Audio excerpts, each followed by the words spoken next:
Bismillahirrahmanirrahim. Assalamualaikum warahmatullahi wabarakatuh.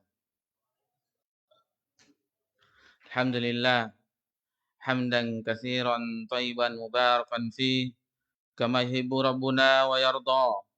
Asyhadu an la ilaha illallah wahdahu la syarika lah wa asyhadu anna Muhammadan abduhu wa rasuluh sallallahu alaihi wa ala alihi wa man sara ala nahjihi wa tamassaka bi sunnatihi ila yaumiddin wa sallama tasliman katsira.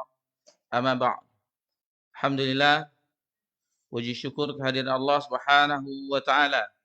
Di malam yang berbahagia ini Allah memberikan kita kesempatan dengan nikmat diberinya kita kehidupan. Sebagian dan tadi kita di masjid ketika Jumat ada pengumuman jenazah.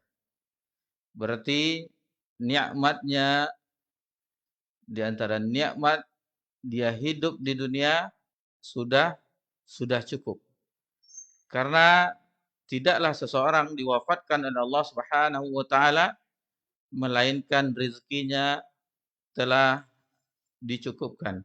Sehingga apabila telah cukup maka semuanya akan kembali kepada Rabbuna Jalla wa Ala.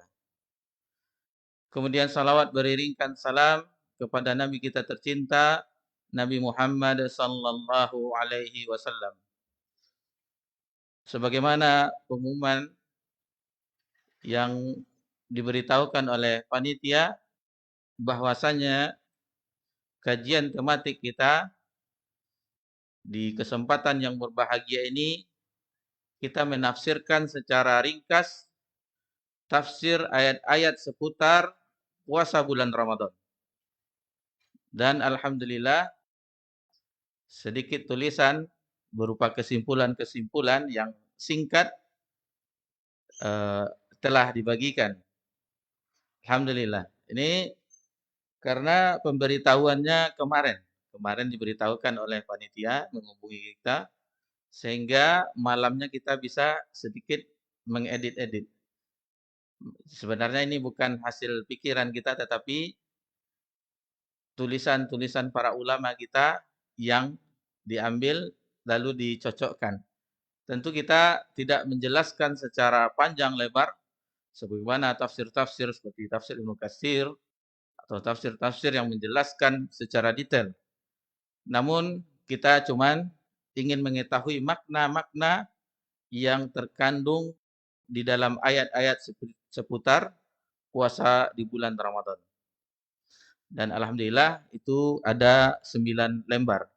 Alhamdulillah. Jadi kita tidak kajian kita di malam ini santai karena kita cuma membahas apa yang telah diketik. Alhamdulillah. Sebelum kita menjelaskan tafsirannya sebagaimana yang pernah kita alami, alhamdulillah, jika kita melakukan ziarah, alhamdulillah, nikmat dari Allah ke Masjidin Nabawi dan begitu juga di Masjidil Haram, bahwa kajian syekh-syekh kebanyakan sebelum syekh menjelaskan itu dibacakan oleh salah seorang qari'nya yang membacakan. Dan yang kita bahas di malam ini sebelum kita menjelaskannya kita minta untuk membacakan ayat dari ayat 183 sampai 187 di dalam surah Al-Baqarah. Itu kita minta kesediaan imam kita, Buya, untuk membacakan surah Al-Baqarah ayat 183 sampai 187. Tafadhol.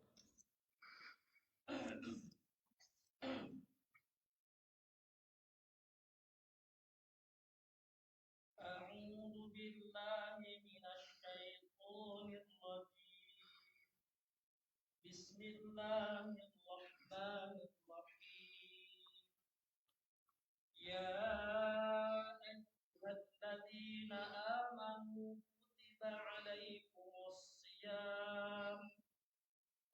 عليكم الصيام كما كتب على الذين من قبلكم لعلكم تتقون أياما معدودات فمن كان منكم مريضا أو على سفر فعدة من أيام أخر وعلى الذين يطيقونه فدية طعام مسكين فمن تطوع خيرا فهو خير له وأن تصوموا خير لكم إن كنتم تعلمون شهر رمضان الذي أنزل فيه القرآن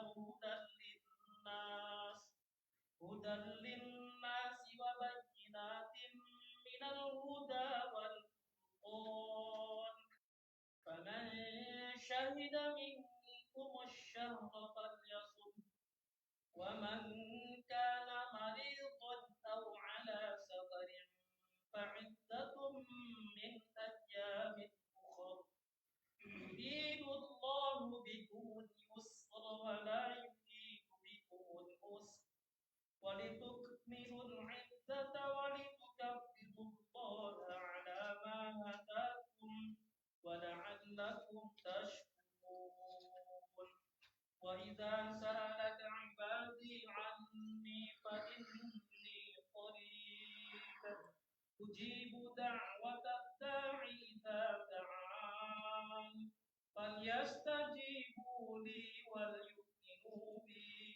وليؤمنوا بي لعلهم يرشدون.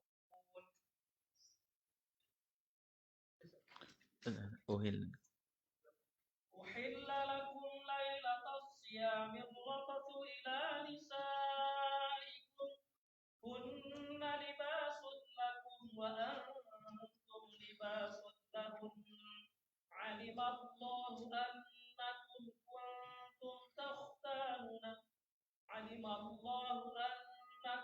كنتم تختانون أنفسكم فتاب عليكم وعفى عنكم فالآن باشروهن وابتغوا ما كتب الله لكم وكلوا واشربوا حتى يتبين لكم الخيط الأبيض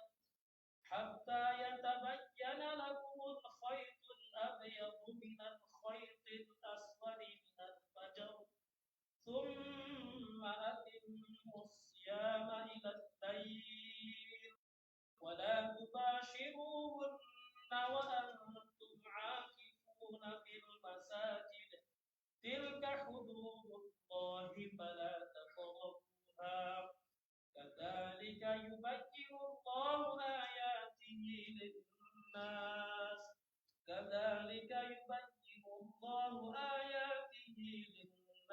لعلهم يتقون. Jazakumullah khairan wa barakallahu fikum. Itulah ayat-ayat seputar puasa di bulan Ramadan yang terdapat dalam surah Al-Baqarah ayat 183 sampai ayat 187.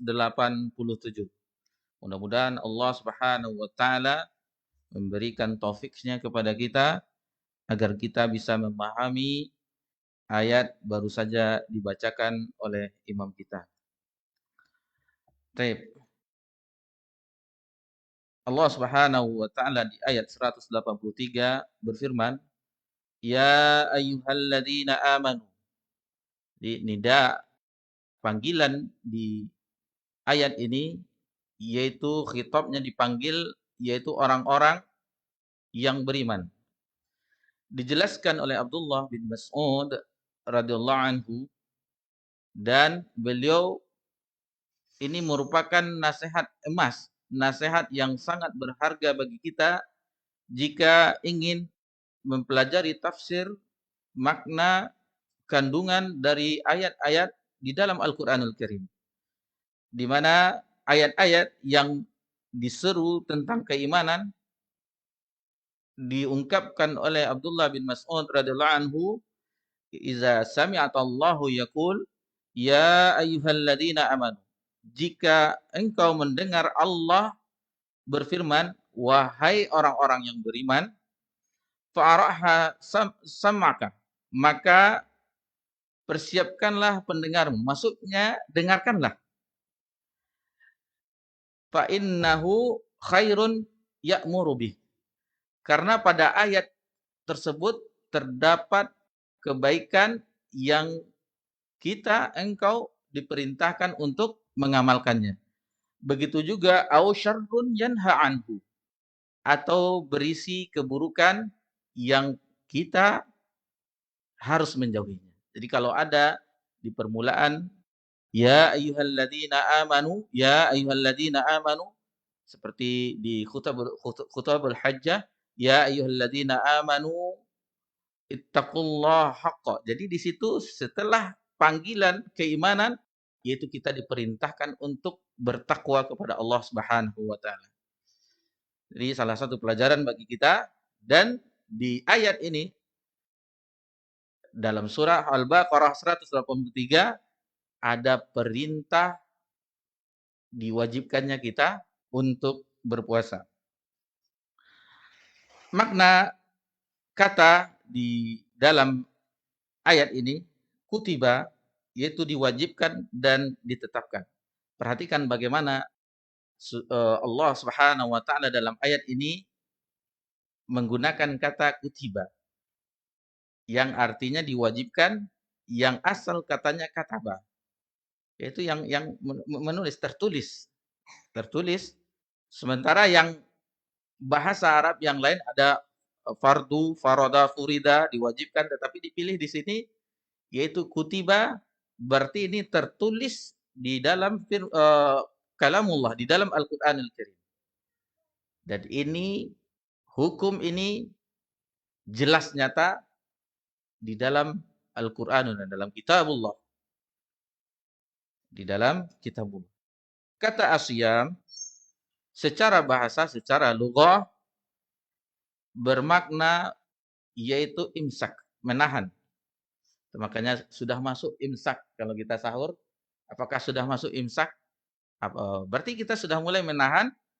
Adapun maksud dari secara istilah syar'i bahwasanya kita menahan diri dari makan, minum, berhubungan dengan istri sejak terbitnya fajar sampai tenggelamnya. Kalau di sini salah, bukan terbitnya matahari, tetapi terbitnya fajar. Salah ketik di sini nih. Jadi mungkin yang bawa alat tulis diperbaiki. Jadi mulainya fajar sampai terbenamnya matahari. Atau secara ringkas bisa kita artikan bahwa menahan diri dari perihal yang membatalkan puasa, ya, seperti makan, minum dan segala macamnya berhubungan suami istri, menahan diri dari hal tersebut, maka itu yang kita istilahkan dengan puasa. Lalu dijelaskan di halaman berikutnya, ini kita nukilkan dari tafsir Ibnu Katsir, bahwasanya setelah 10 tahun Nabi SAW diangkat menjadi Nabi dan Rasul, Nubi Abi Iqra. Jadi Nabi SAW diangkat menjadi Nabi dengan turunnya surat Al-Alaq, Iqra bismi rabbikal ladzi khalaq. Lalu diutus menjadi Rasul dengan surah Al-Mudaththir, ya ayyuhal mudaththir. Setelah 10 tahun dan banyak peristiwa di antara itu ketika dakwah pertama di kota Mekah, dakwah mulai dari sirriyah, sembunyi-sembunyi, sampai terang-terangan. Sampai masuk Islamnya Umar, Hamzah, paman Nabi sallallahu alaihi wasallam di ketika itu. Dan di tahun ke-10 kenabian tersebut terjadilah peristiwa yang dikenal di tinta-tinta sejarah, yaitu Amul Hazan, tahun kesedihan. Mana tahun itu wafatnya Abu Thalib, paman Nabi SAW, dan istri beliau tercinta Khadijah binti Khalid radhiyallahu anha. Dan Nabi pun berusaha mendakwahkan Islam ini keluar kota Mekah, ke Taif. Dalam tahun direndung kesedihan itu, maka Nabi SAW terjadilah peristiwa Isra Mi'raj. Dan difardukan solat yang diwajibkan sehari dalam semalam bagi kita semuanya kaum muslimin, lima waktu sehari dan semalam. Lalu 3 tahun setelahnya, 3 tahun setelah peristiwa itu, maka Nabi SAW diperintah, diberi izin oleh Allah Subhanahu Wa Taala untuk melakukan hijrah ke Madinah.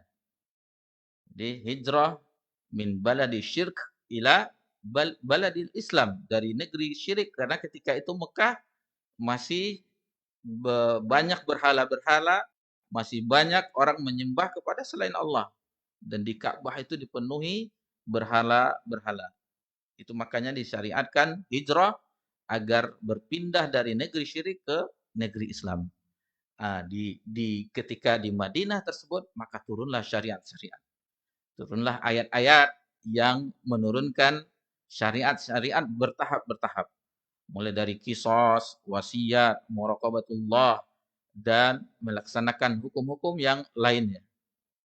Lalu di tahun kedua Hijriah, maka turunlah ayat yang memerintahkan diwajibkannya puasa. Di tahun kedua Hijriah. Di tahun kedua Hijriah. Yang ayat tersebut yang baru saja kita bahas ini, yang sedang kita bahas, ya ayyuhalladzina amanu kutiba alaikumusiyam kama kutiba alal ladzina min qablikum la'allakum tattaqun. Jadi inilah alasan hikmah Allah syariatkan di ujung ayat ini, yaitu agar seseorang yang berpuasa betul-betul mengerjakan puasa tersebut dengan keimanan dan mengharap pahala dari Allah Subhanahu wa taala, maka dia akan mendapatkan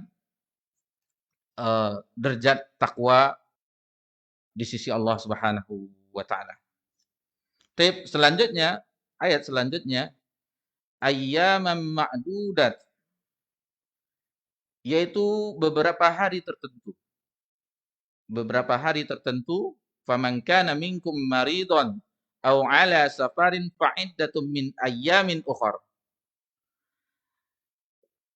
Maka barang siapa di antara kamu sakit atau dalam perjalanan lalu tidak berpuasa, ini adalah uzur syar'i bagi orang yang sakit dan orang yang sedang safar, maka boleh untuk tidak berpuasa.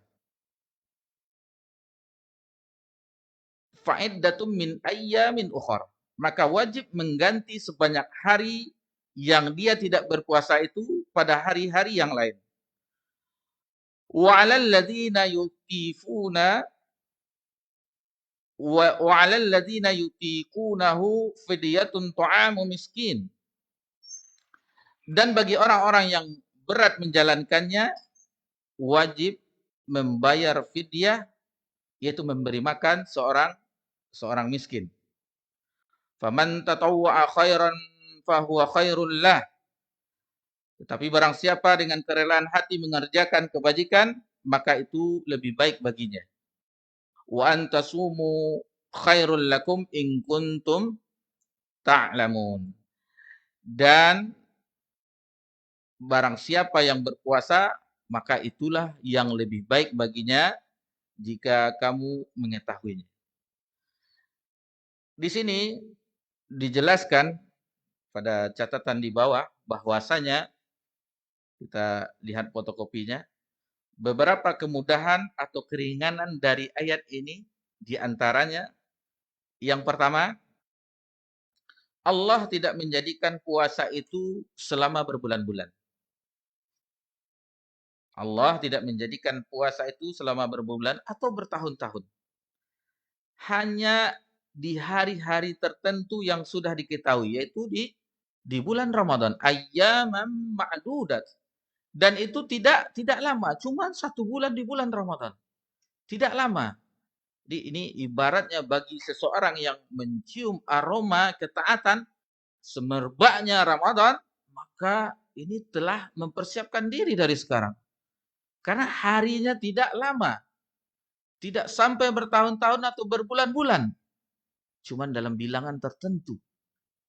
Tidak selamanya kita menahan diri dari yang perihal membatalkan puasa, yang mananya di selain bulan Ramadan, halal bagi kita. Makan halal, minum halal, berhubungan suami istri halal. Akan tetapi untuk mendapatkan ketaatan, derajat ketakwaan dari Allah Subhanahu wa taala, maka yang dibolehkan itu ditinggalkan di siang hari bulan Ramadan. Masyarul muslimin rahimani wa rahimakumullah. Lalu kemudahan dan keringanan bagi orang-orang yang melakukan safar, yaitu apabila dia melakukan suatu, meninggalkan tempat domisilinya, apapun, misalnya dia ibadahnya umroh, karena kita mengetahui orang yang umroh di bulan Ramadan, ta'dil al-hajj, bahwa itu pahalanya setara sama dengan haji. Jadi kita saksikan dan berita yang kita ketahui, kita dapat informasi, jangankan di bulan Ramadan yang akan datang, di bulan ini saja sudah kredit, sudah ramai orang, sudah penuh orang untuk melakukan umroh.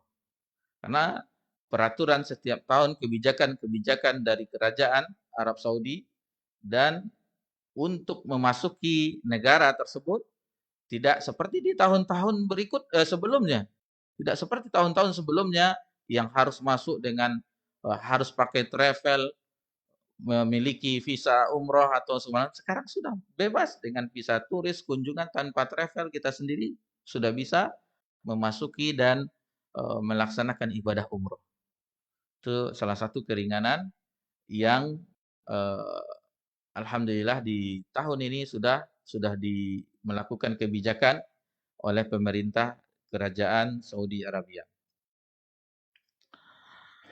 Namun orang yang melakukan safar atau sakit tersebut pada ayat ini, fa'iddatum min ayyamin ukhar, maka wajib harus mengganti di hari yang lain atau membayar fidyah, yaitu dengan memberi makan orang miskin. Di ayat selanjutnya, wa'alal ladzina yutiqunahu, adapun bagi orang-orang yang berat untuk menjalankannya, sama juga fidyatun ta'amu miskin, yaitu dengan memberi makan orang-orang miskin sebagai fidyahnya. Dan boleh juga mengganti di hari yang lain, sama dengan orang yang safar dan orang-orang yang sakit. Begitu juga dengan orang tua atau sakit menahun yang tidak mungkin melakukan ibadah puasa, maka sama juga dia harus mengganti di hari yang lain, dan kebanyakan di antara mereka memberi fidyah makan orang miskin. Lalu takarannya berapa? Di sini dijelaskan bahwasanya seseorang harus memberi di setiap hari yang dia tidak berpuasa, yaitu dengan sebanyak 1 mud. 1 mud itu takarannya sebanyak 2 telapak penuh. Bagi yang kita setelah mempelajari fikih, bahwasanya ada satu lagi mud itu dengan ukuran sok. Jadi 1 mud itu sama dengan 0,25 sok. Sementara 1 sok itu 2,5 kilogram. Itu makanya kalau bagi yang membayar zakat fitrah yang kita kenal, itu 2,5 kilo sampai 3 kilo. Itu takarannya. Kalau dikonversi ke gram, jadi sekitar 625 gram. Nah, itu takaran kita memberi makan kepada orang miskin.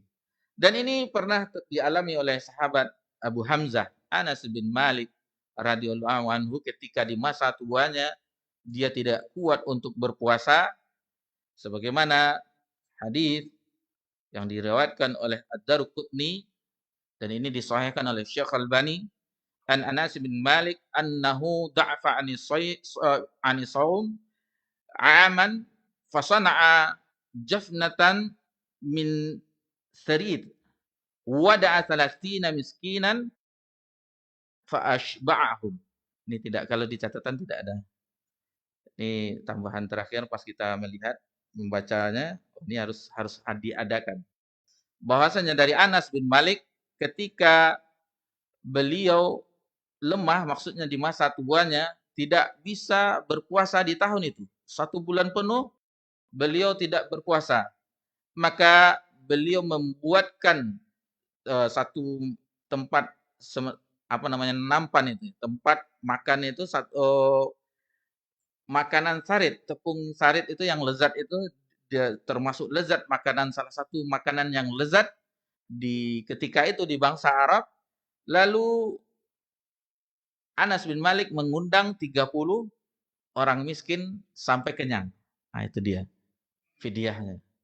Yang biasanya yang bingung ini dari ibu-ibu, wanita muslimah, misalnya di tahun ini dia khawatir karena alhamdulillah sedang mengalami masa hamil.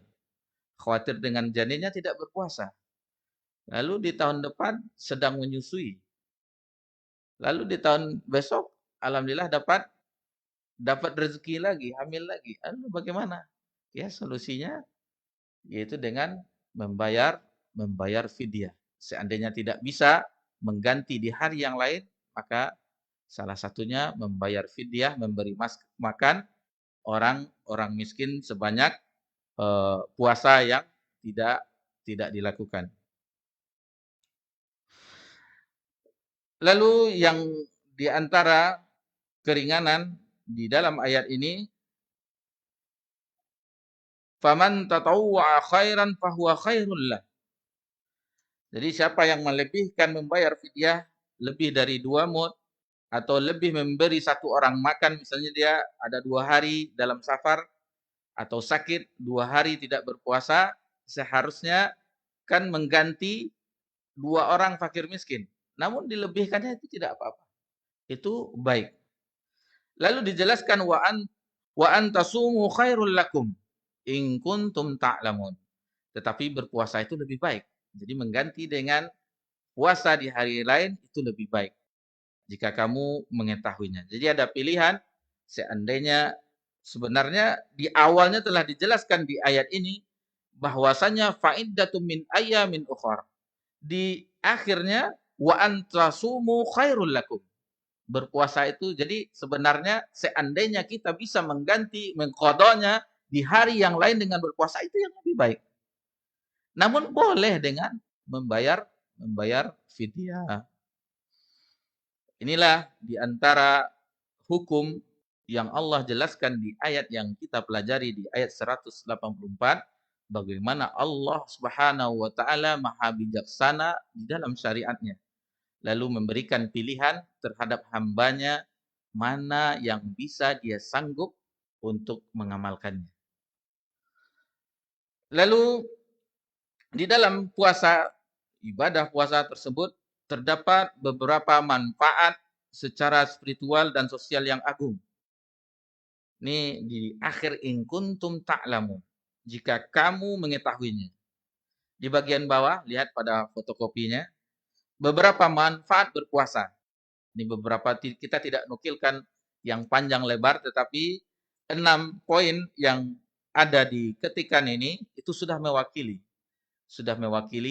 menambah pengetahuan tentang bagaimana manfaat, faedah-faedah dari kita melaksanakan ibadah, puasa, dan terkhusus di bulan Ramadan. Yang pertama yaitu menumbuhkan rasa takut kepada Allah dalam diri orang yang berpuasa, baik saat sendiri maupun dalam keramaian. Yang kedua, mengurangi gejolak nafsu syahwat, sehingga bagi pemuda yang belum menikah dianjurkan untuk berpuasa. Seandainya dia telah uh, tidak sanggup untuk menikah karena satu perihal biaya atau segala macam, maka diperintahkan untuk berpuasa untuk meredam syahwatnya. Berbeda seorang pemuda yang belum nikah dengan berpuasa dengan orang yang sudah menikah. Dalam segi hukum seandainya wal'iyazubillah seseorang pemuda yang berzina itu cuma dicambuk. Dicambuk sebagaimana di awal surah An-Nur 100 kali cambuk. Sementara orang yang muhsan, orang yang pernah menikah itu dirajam. Begitu juga dengan seseorang yang telah pernah menikah itu berbeda, tidak betapa banyak. Jadi tidak ada aib bagi seseorang yang misalnya Allah takdirkan istrinya mendahulinya, tidak berapa lama dia menikah itu tidak apa-apa, tidak ada, karena laki-laki tidak ada masa iddahnya. Berbeda dengan kaum wanita, harus menunggu salah satu quru, 3 kali suci baru boleh untuk menikah kembali. Adapun untuk laki-laki, tapi aib juga di negeri kita bahwasanya nanti diberitahu ada berita yang datang fitnah juga. Belum kering tanah kubur istrinya menikah dia lagi. Tetapi tidak, dalam Islam tidak ada, laki-laki itu tidak ada masa iddahnya. Sekarang misalnya zuhur tadi misalnya dikebumikan, malam ini dia melakukan nikah, tidak ada. Cuma aibnya bagaimana perasaan keluarga dari istri tersebut. Itu pandai-pandai juga menjaganya. Dan bagaimana pandangan orang masyarakat terhadap kejadian tersebut. Ini sedikit kita tambah, mudah-mudahan itu bermanfaat. Lalu yang ketiga, mendidik jiwa kita untuk bersikap lembut dan memiliki rasa kasih sayang. Karena bagaimana kita melihat orang miskin yang tidak seperti kita, 3 kali sehari, pagi pakai sarapan, makan siang, makan malam, atau makan sore. Tapi orang itu ada yang orang-orang miskin yang tidak makan cukup seperti kita. Terkadang mereka pun harinya dalam sehari itu sekali makan, dan terkadang karena tidak bisa membeli makanan, itu mereka berpuasa. Mungkin kalau untuk kota kita Pekanbaru, kita tidak menemukan perihal tersebut. Tetapi di belahan bumi yang lain ada. Seperti di Afrika dan terlebih di daerah-daerah yang ada musibah seperti itu. Jangankan mereka untuk makan, untuk menyelamatkan bagaimana dengan dingin, panas, karena sudah rubuh semua seperti yang terjadi di saudara kita di belahan Turki atau di Suriah, itu bagaimana mereka? Atau di negeri-negeri kita terjadi gempa seperti di Cianjur beberapa bulan yang lalu, tahun yang lalu.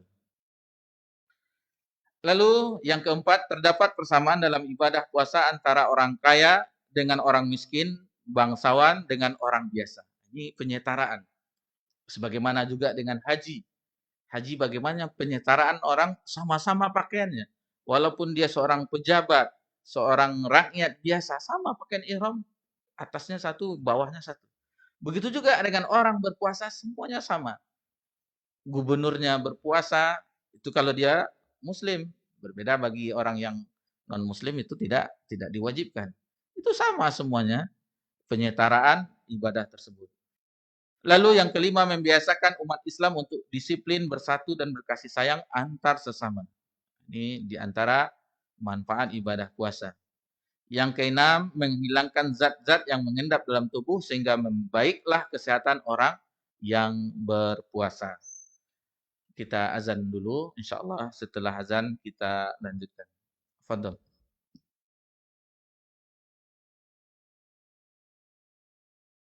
Allahu Akbar, Allahu Akbar. Allahu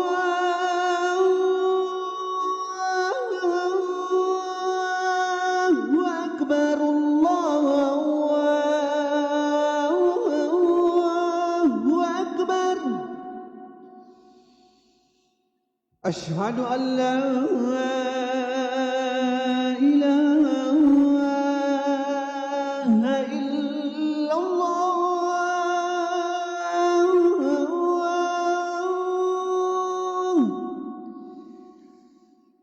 Asyhadu an la ilaha illallah.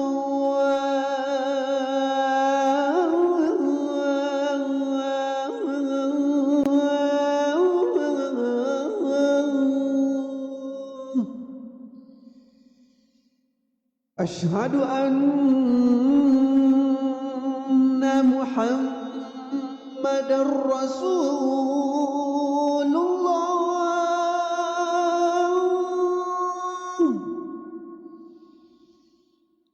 Asyhadu anna Muhammadar Rasulullah.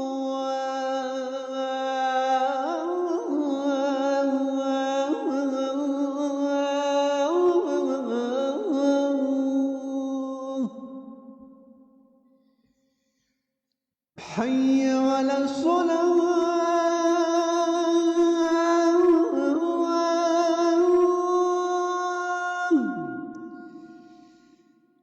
Hayya 'alas salah.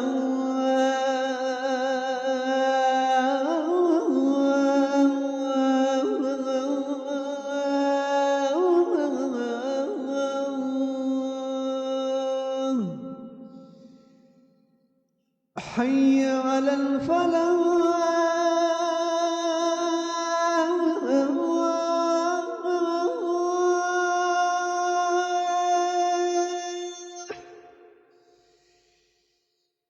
Hayya 'alal falah.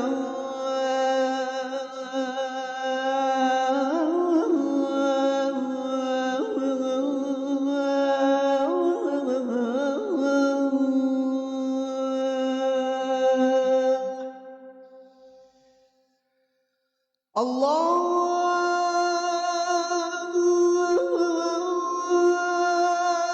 Akbar, Allahu Akbar. La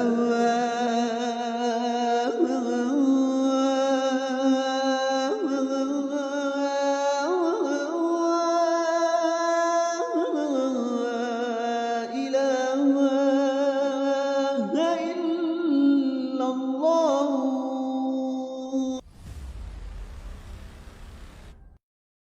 Bismillahirrohmanirrohim.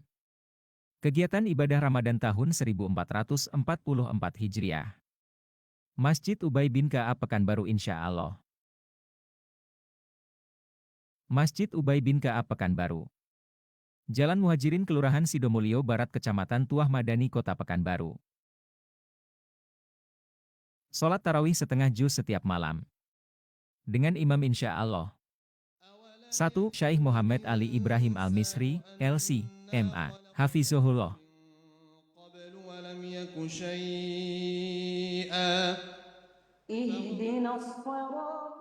2. Syaikh Abdul Razak Limbarki Al-Jazairi, Hafizahullah. 3. Ustadz Dr. Agung Panji Widianto, Hafizahullah.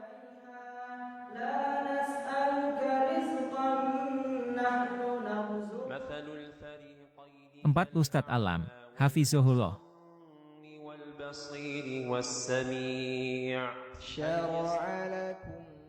5. Ustadz Reski Ramadan, Hafizahullah.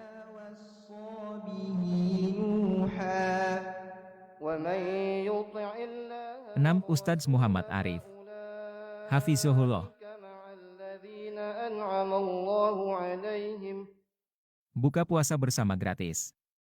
Tersedia takjil dan makan besar untuk berbuka puasa setiap hari di bulan Ramadan.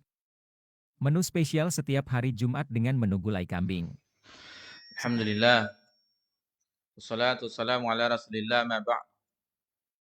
Masyarul muslimin rahimani Allah, Bapak-bapak, Ibu-ibu, jamaah yang semoga diberkahi dan dirahmati oleh Allah Subhanahu wa taala. Di fotokopi yang ada di tangan Bapak-bapak, Ibu-ibu di halaman 4, kita di lembaran yang keempatnya, yang namanya itulah yang disusun oleh manusia selalu ada kekurangannya. Ini kita menyebut halaman 4 tetapi tidak ada penomoran halamannya. Nah, itulah namanya manusia. Ini kalau bagi bikin makalah, bagi yang kuliah nih udah kenal sama dosennya. Mana nih katanya kan. Ayat selanjutnya, ayat surah Al-Baqarah 185. Syahrul Ramadan alladzi unzila fihi al-Qur'an.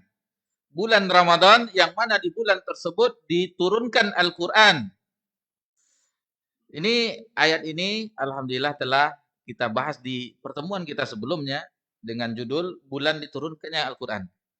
Di bulan diturunkannya Al-Qur'an dan kita alhamdulillah telah menjelaskan sedikit banyaknya tentang bagaimana bulan Ramadan tersebut dikatakan juga dengan selain bulan puasa dengan bulan Al-Qur'an.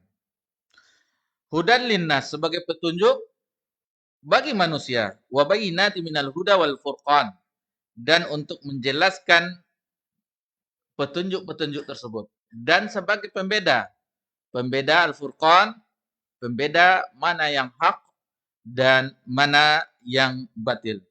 Faman syahida minkumus syahra falyasum, dan barang siapa yang ketika itu mensaksikan bulan Ramadan maka berpuasalah.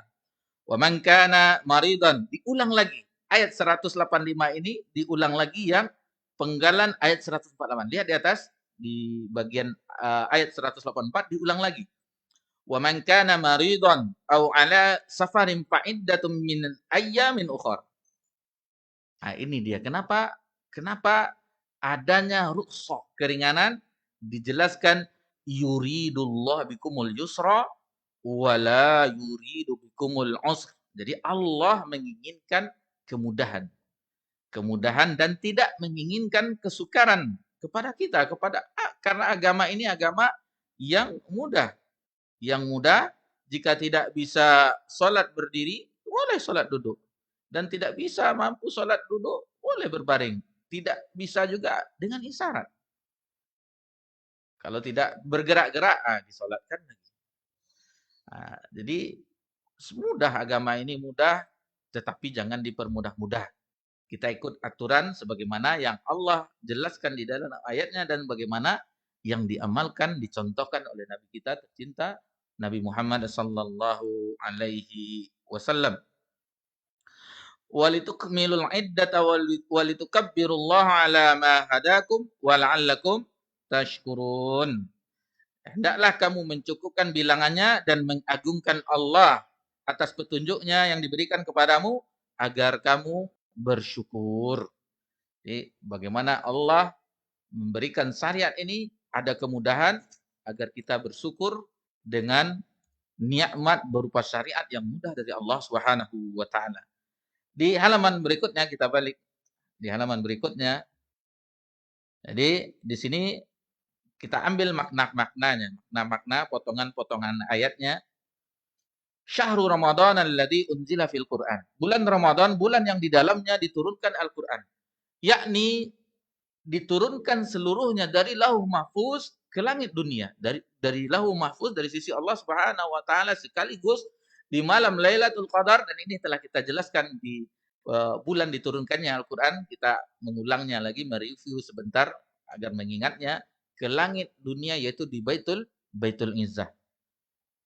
Lalu ada juga pendapat yang mengatakan oleh mufassirin bahwasanya ayat yang pertama kali dalam Al-Qur'an diturunkan pada bulan Ramadan yaitu di malam Lailatul Qadar.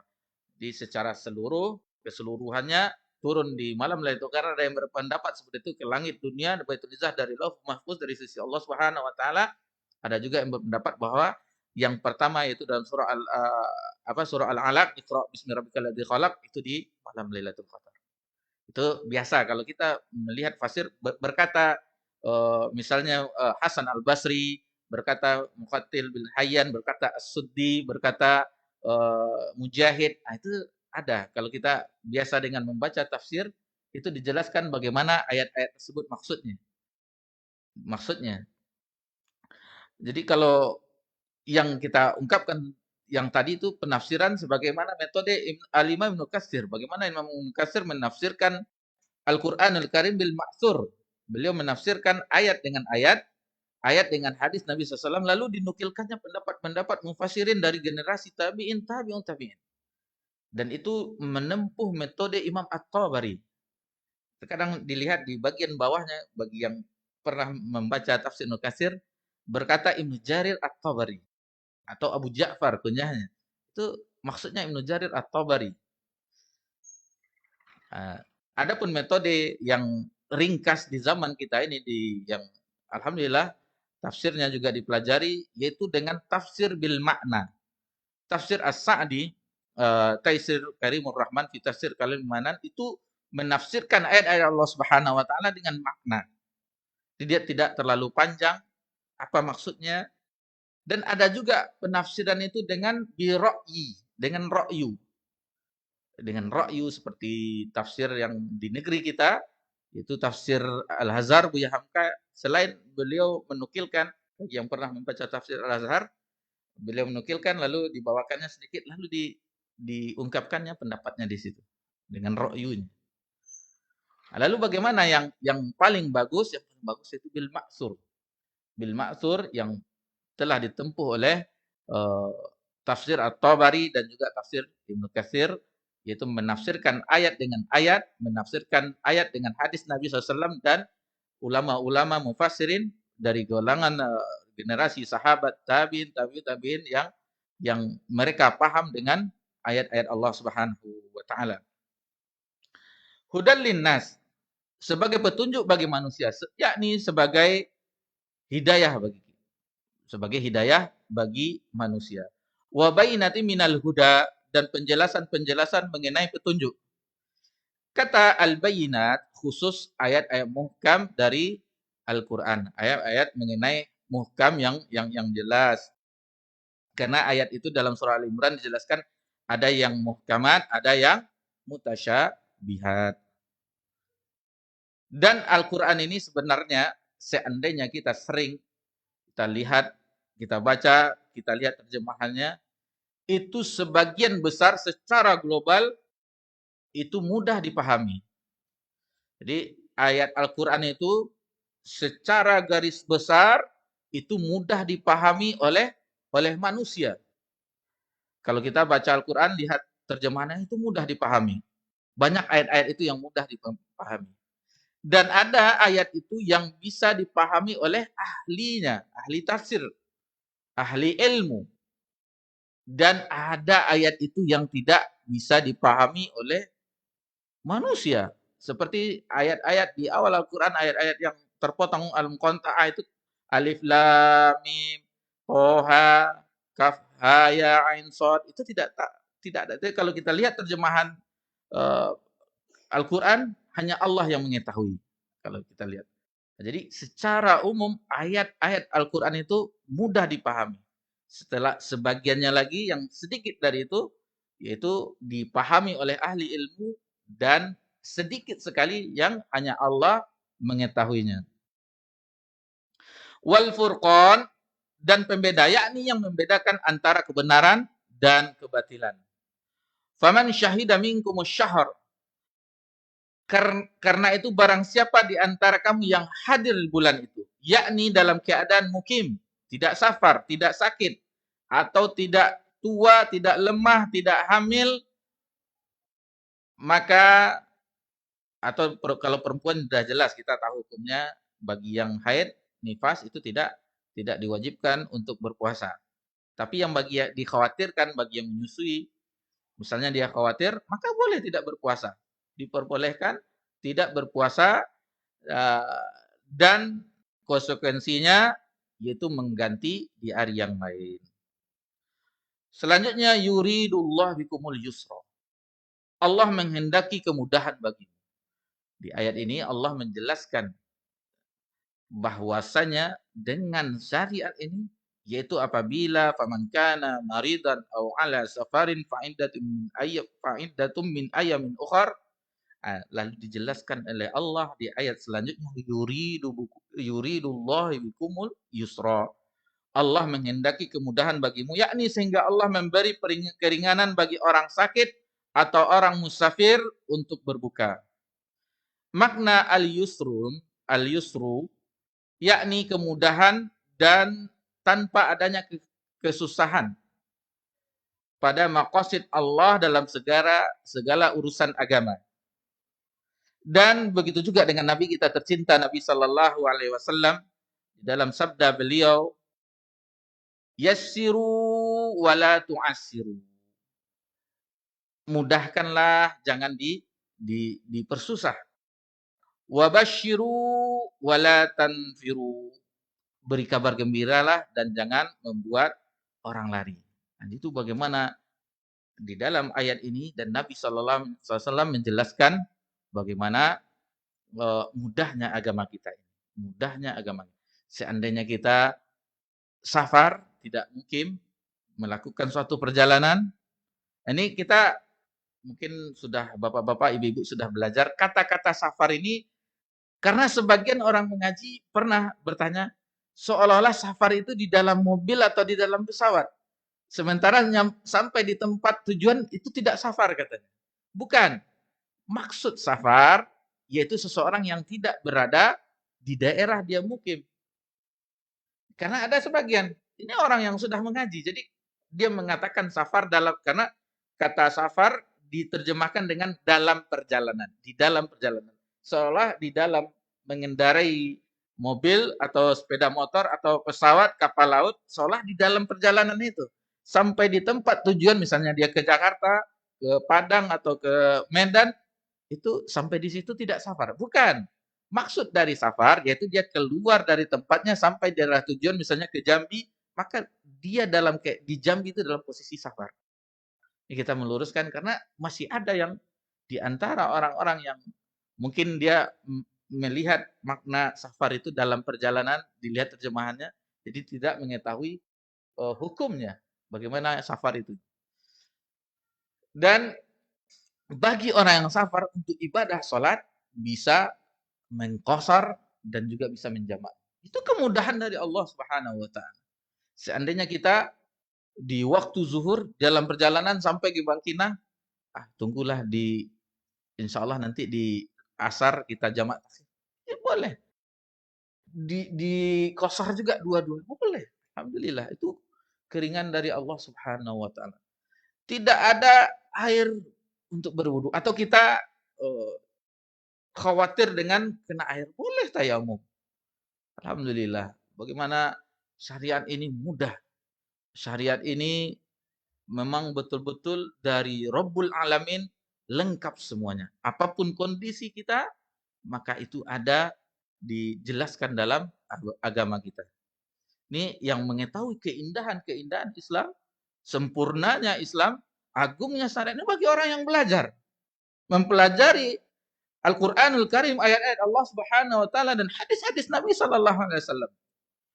Tapi kalau tidak belajar, tahunya agama itu nanti di waktu sholat pergi ke masjid, habis itu pulang, itu memang ajaran agama tetapi tidak sampai di situ. Bagaimana hiasan dari agama tersebut? Akhlak kita. Bagaimana dengan muamalah kita? Bagaimana dengan tutur kata kita yang lembut? Jadi tidak kasar. Orang perhatikan Nabi sallallahu alaihi wasallam. Betapa banyak orang yang ingin berkata kasar kepada Nabi, mengejek Nabi, bahkan melakukan kontak fisik dengan mencelakakan Nabi ketika di Mekah. Nabi sallallahu alaihi wasallam tidak berkata kasar, tidak membalasnya dengan yang seharusnya.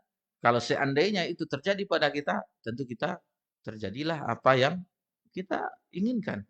Pertengkaran dan segala macamnya, ribut-ribut dengan suara yang keras.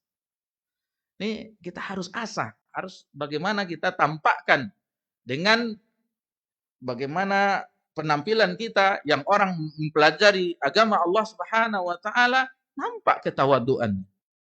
Nampak. Jadi jangan, ini kasihan bagaimana seseorang yang telah menampakkan ciri khas seorang pelajar agama, tetapi masih belum. Ini sama kita melatihnya agar orang-orang yang belum belajar tertarik dengan mempelajari agama Allah Subhanahu wa dengan sumbernya langsung. Ini bagaimana sebenarnya ini alangkah bahagianya dengan materi dengan ayat Al-Qur'anul Karim.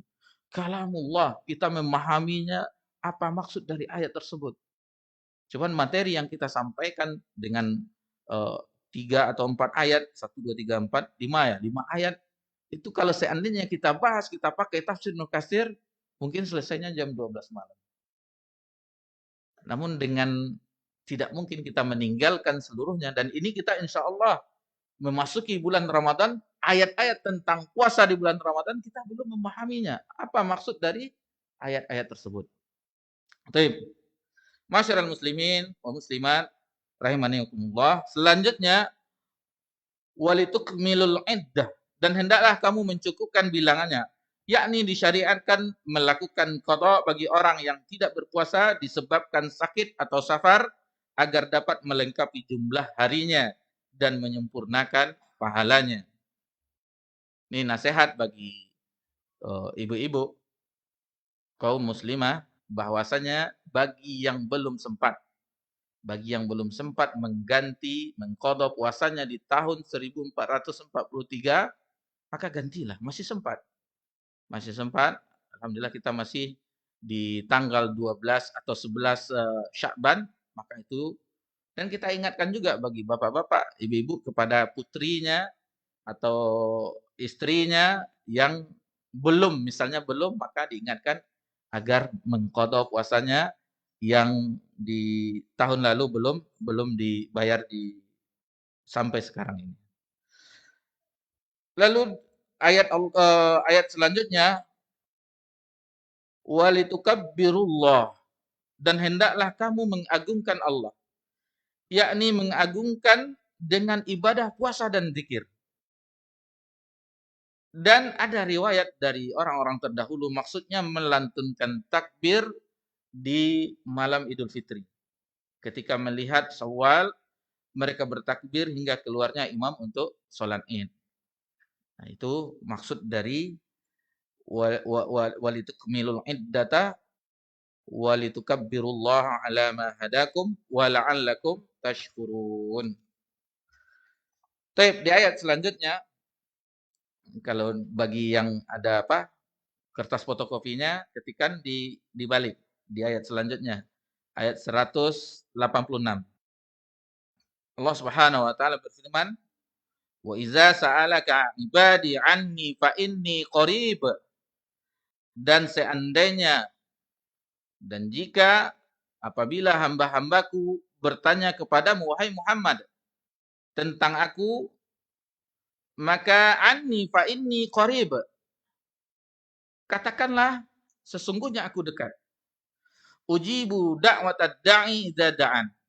Jadi aku akan mengabulkan, Allah akan mengabulkan doa orang yang berdoa.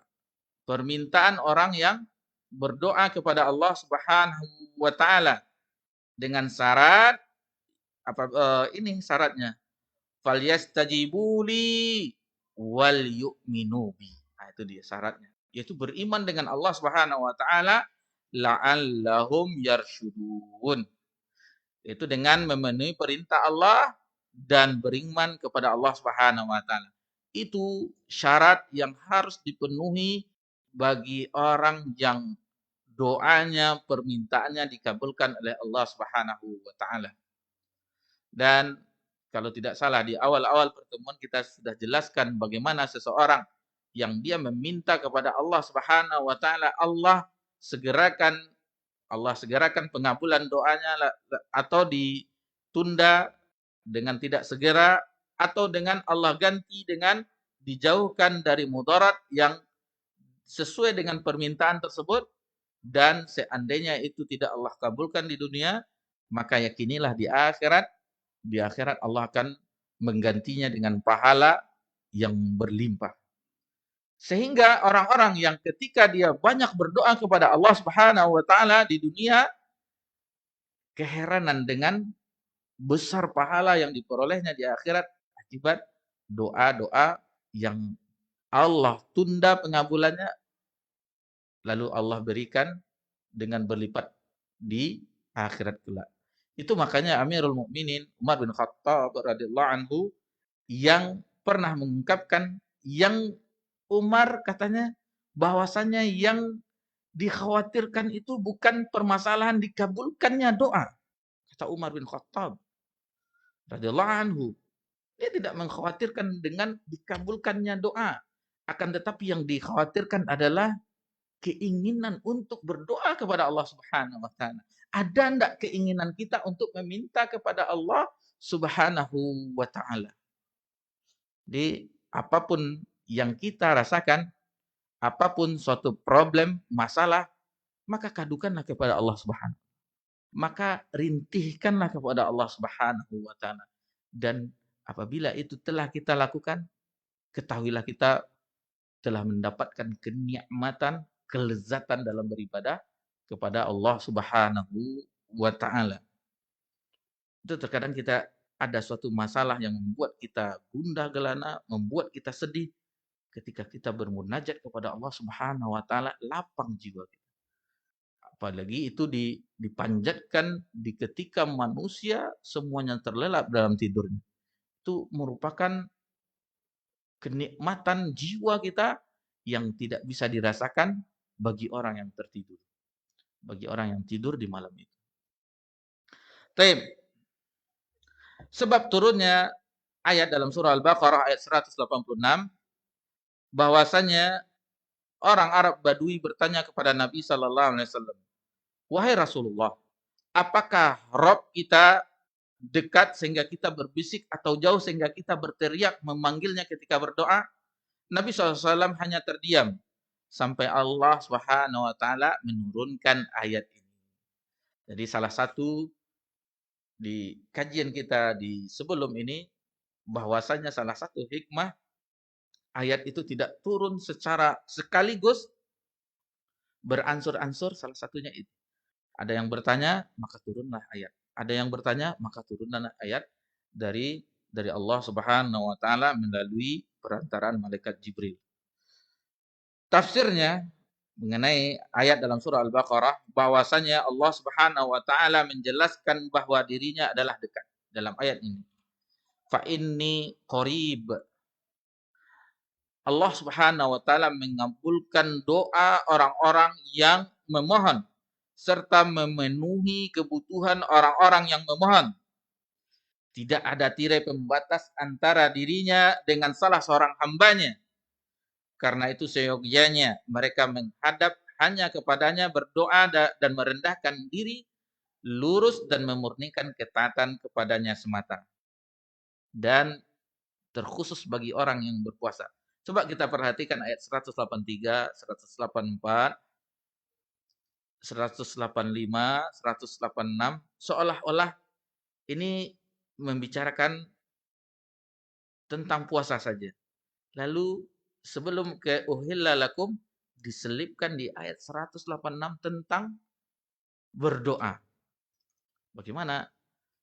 Seolah-olah doa itu termasuk bagian dalam orang ibadah bagi orang yang sedang berpuasa.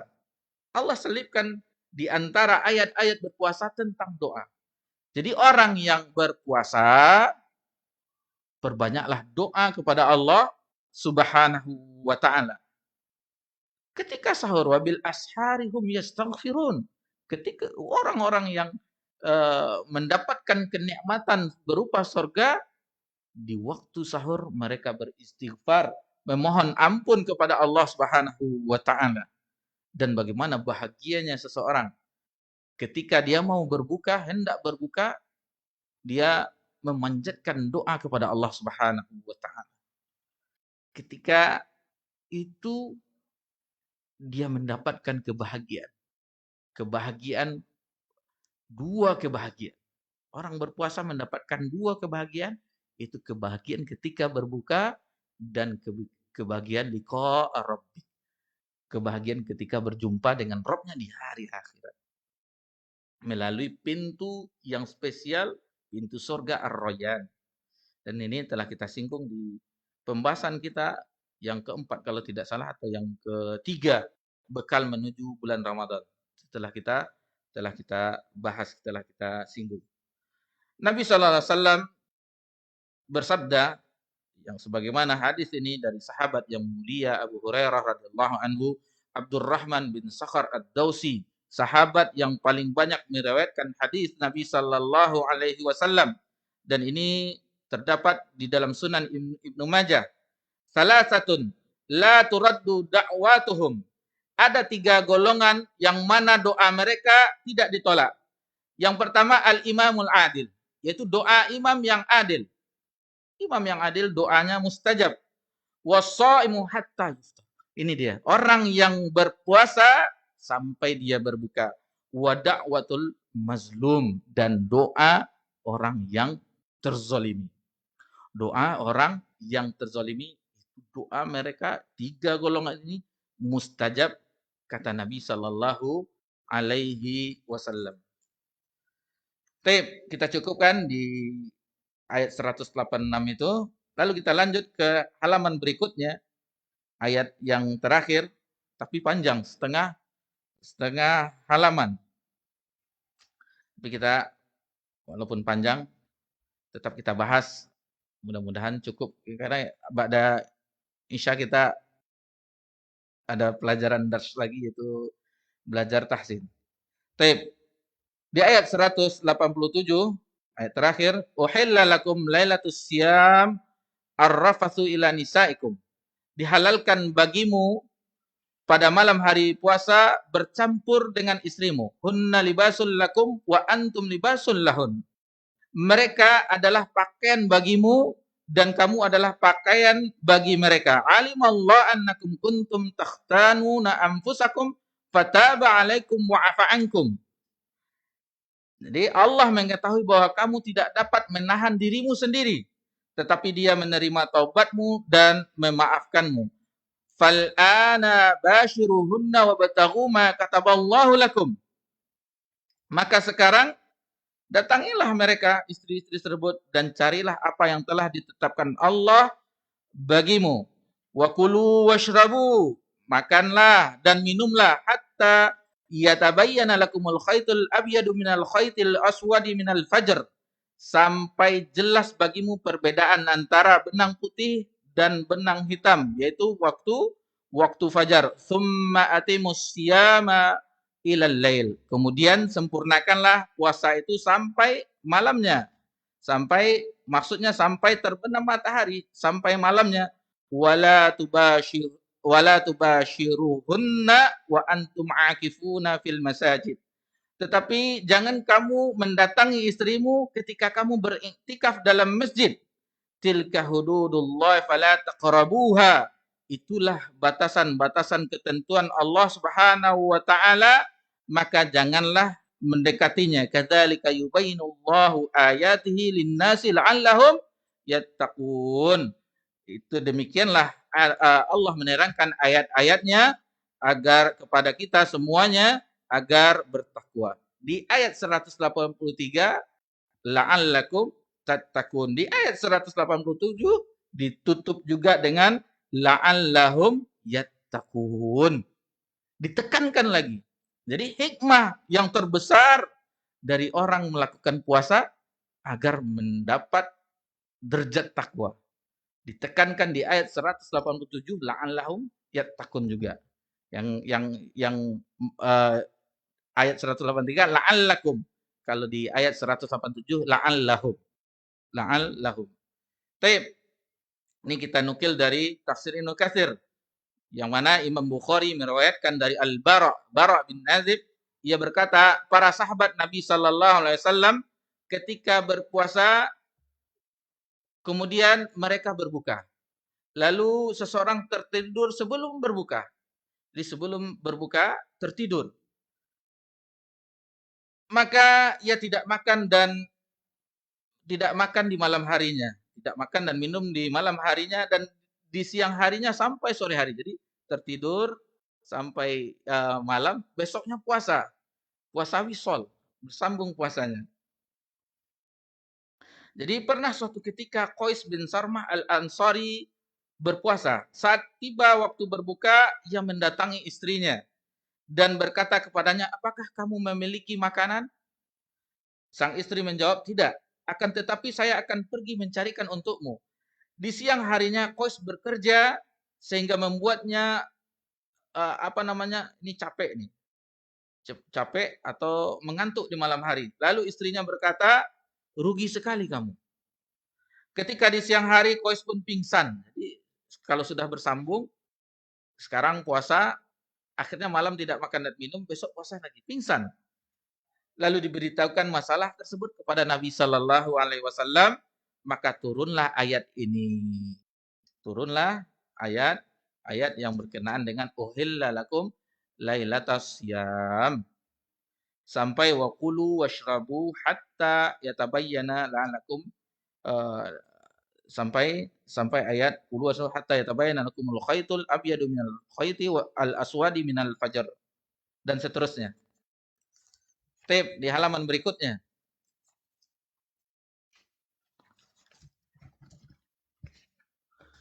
Jadi sebelumnya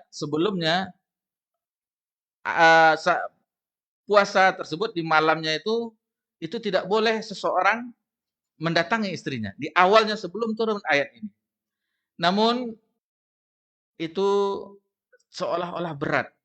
Tidaklah mungkin seseorang bisa kalau sehari 2 hari mungkin bisa. Tetapi selama 1 bulan itu tidak bisa.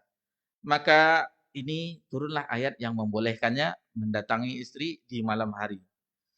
Jadi ini dijelaskan oleh Ibnu Katsir bahwasanya seseorang yang mendatangi istrinya maka niatkanlah untuk bertaqarrub kepada Allah Subhanahu wa taala. Yaitu dengan tujuan suami istri. Apa tujuannya? Yaitu memperoleh keturunan, menjaga kemaluan. Baik itu kemaluan istri dan suami. Itu bagaimana Islam itu awalnya tidak dibolehkan. Dan itu banyak. Seperti ibadah salat. Salat awalnya ada yang berbicara. Sebagaimana sahabat Muawiyah bin Hakam ketika ada yang bersin, alhamdulillah, ya rahmatullah. Dia tidak tahu bahwasanya salat itu tidak boleh berbicara. Di awal-awalnya ada yang berbicara ketika salat. Sehingga setelah selesai salat, Nabi berkata, siapa yang berbicara tadi? Bayangkan ungkapan Muawiyah bin Hakam terhadap Nabi SAW bahwasanya belum pernah saya menjumpai seorang pendidik yang tidak memarahi, tidak dengan lembut menasihati, yang tidak mempermalukan. Tapi memang seperti itu. Memang tidak menyebutkan aib seseorang yang melanggar suatu aturan agama. Seperti contoh, yang mana 3 orang datang kepada salah seorang istri Nabi SAW mempertanyakan perihal ibadah Nabi SAW, bahwa Nabi begini, maka salah satunya mengatakan dia tidak akan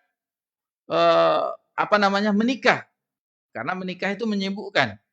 Yang kedua mengatakan dia tidak akan tidur semalaman. Jadi malam harinya untuk Allah, beribadah kepada Allah Subhanahu wa taala, menegakkan salat. Dan ada yang mengatakan yang ketiganya yaitu berpuasa di sepanjang hari. Lalu Nabi mengatakan ada sekelompok manusia, ada satu kaum. Jadi Nabi tidak si fulan begini, si fulan begini, si fulan, tidak menyebutkannya.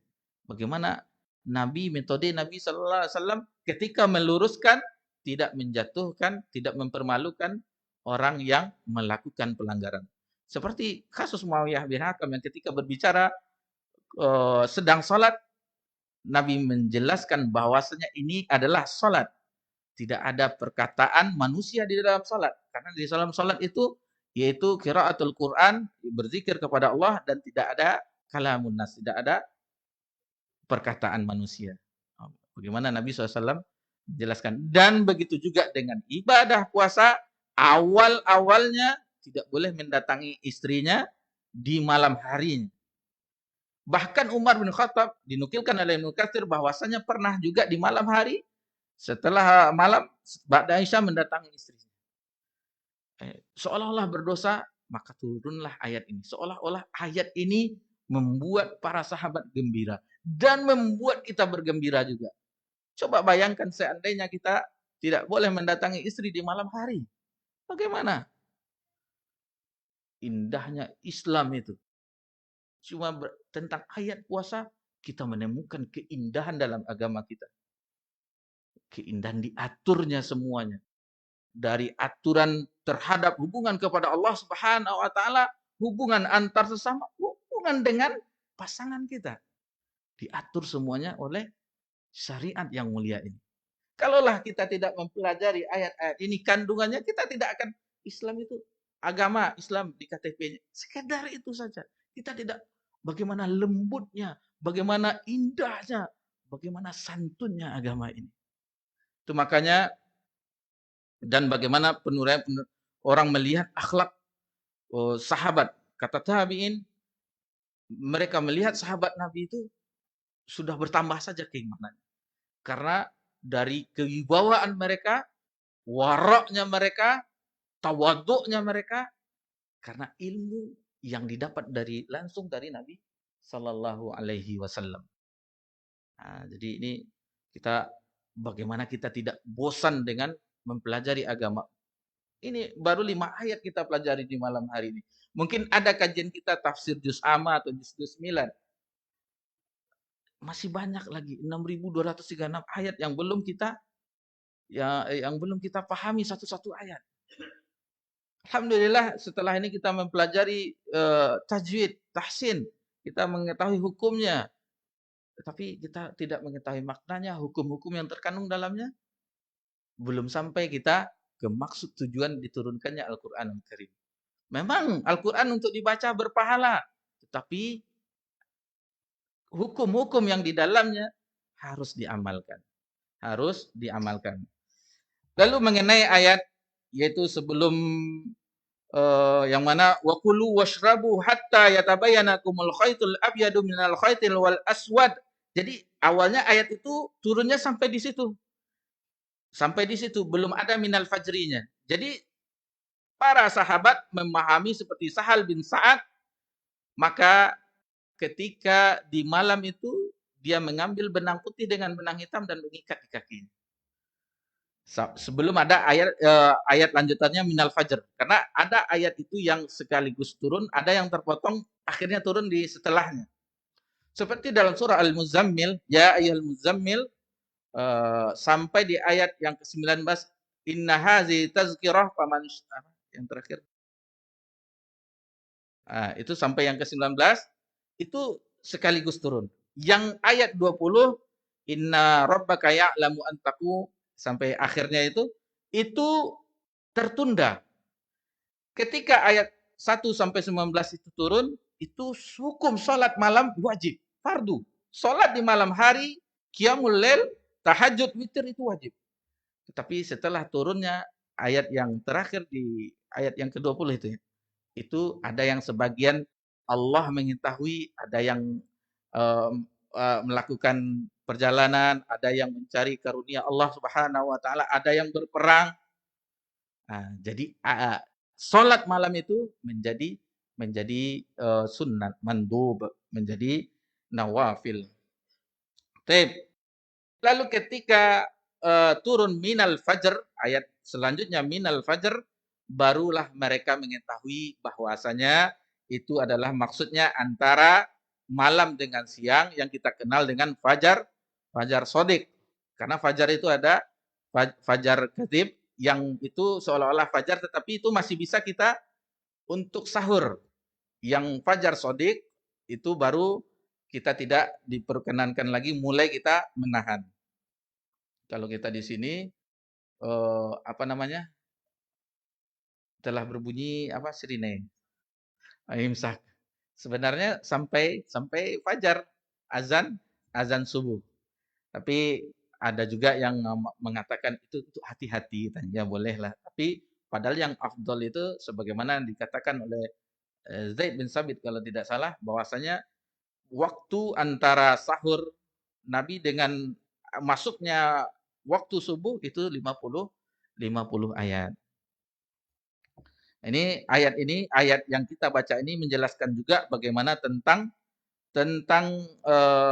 apa namanya, sahur, karena sahur itu ada barokahnya. Sahurlah karena pada sahur itu terdapat berkah. Dan itu yang membedakan puasa kita dengan ahlul kitab, yaitu dengan makan sahur. Masyiral muslimin rahimani wa rahimakumullah.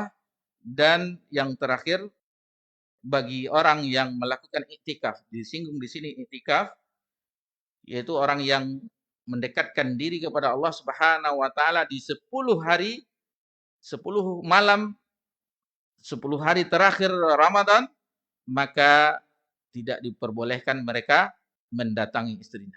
Dan iktikaf ini adalah di antara syariat yang dianjurkan oleh Nabi sallallahu alaihi wasallam. Dianjurkan oleh Nabi SAW. Bagi kita yang bisa mengamalkannya, maka amalkanlah. Karena tidak mungkin kita bisa berjumpa di Ramadan berikutnya. Jadi momen-momen ketaatan ini gunakanlah sebaik-baik mungkin.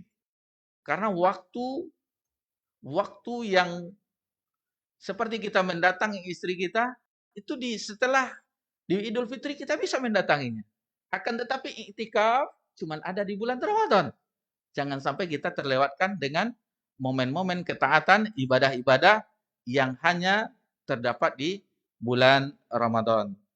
Mungkin itu saja yang bisa kita jelaskan. Yang jelas di sini di ayat 183 diakhiri la'allakum tattaqun, dan di ayat 187 diakhiri dengan la'allahum yattaqun.